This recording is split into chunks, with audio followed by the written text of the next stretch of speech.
মায়ের ভালোবাসা মনে হয় এমনই হয়। তো হাই এভরিওয়ান, আজ রান্না করব কাঁচা কাঁঠালের এঁচড়। প্রতি বছর মায়ের বাড়িতে যাই, মা রান্না করে খাওয়ায়। এই বছর যেতে পারিনি, তো মা কাঁচা কাঁঠাল গাছ থেকে পেড়ে সুন্দর করে কেটে ফ্রিজে রেখে দিচ্ছে। তো আসার সময় আমার জন্য নিয়ে এসেছে। তো আজ সেই কাঁঠালের এঁচড় একটু রান্না করব। তো কাঁঠালের এঁচড় তো অনেকভাবে খাওয়া যায়, তো আজ আমি একদম মশলা দিয়ে ভুনা করব। তো কিভাবে রান্না করি সেটাই আপনাদের সাথে শেয়ার করি। তো প্রথমে আমি কাঁঠালের এঁচড়টাকে ধুয়ে হালকা সেদ্ধ করে নিয়েছি। এই 3 থেকে 4 মিনিটের মতো আমি সেদ্ধ করে নিয়েছি।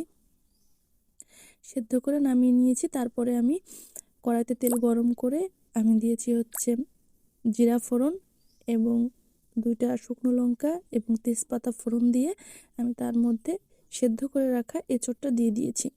তার মধ্যে পরিমাণ মতো হলুদ, পরিমাণ মতো লবণ দিয়ে আমি এঁচড়টাকে খুব সুন্দর করে ভেজে নেব।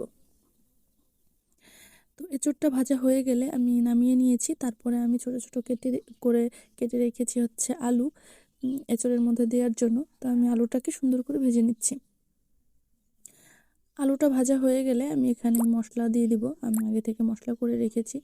তো যেহেতু এঁচড় রান্না করব, এখানে তো পেঁয়াজ রসুন দিব না। তো আমি এখানে আদা বাটা, জিরা বাটা, ধনিয়া গুঁড়ো, পরিমাণ মতো শুকনো লঙ্কার গুঁড়ো, পরিমাণ মতো হলুদের গুঁড়ো এবং পরিমাণ মতো লবণ দিয়ে আমি মশলাটাকে খুব সুন্দর করে কষিয়ে নিব।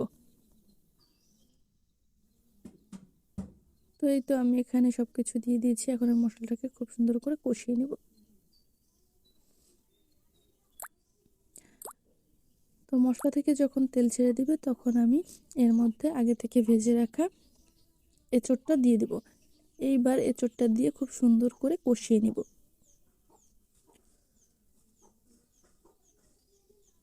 তো কে কে এঁচড় পছন্দ করেন অবশ্যই কিন্তু কমেন্টে জানাবেন।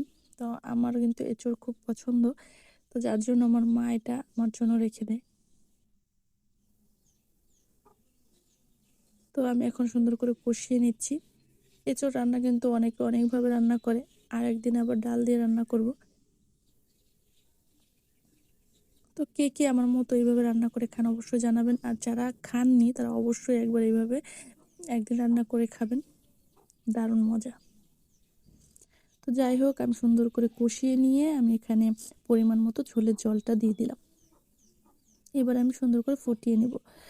তো অনেকেই বলেন যে আপনি এত তাড়াতাড়ি তরকারি নাড়াচাড়া কীভাবে করেন। তো আমি স্পিডটা একটু বাড়িয়ে দিই, সেই জন্যই এত দ্রুত দেখা যায়। আসলে এত দ্রুত তো করা যায় না, এটা বুঝতে হবে। তো ঝোলটা শুকিয়ে এলে আমি এখানে গরম মশলা দিয়ে নামিয়ে ফেলবো। কেমন হয়েছে অবশ্যই জানাবেন। ধন্যবাদ সবাইকে।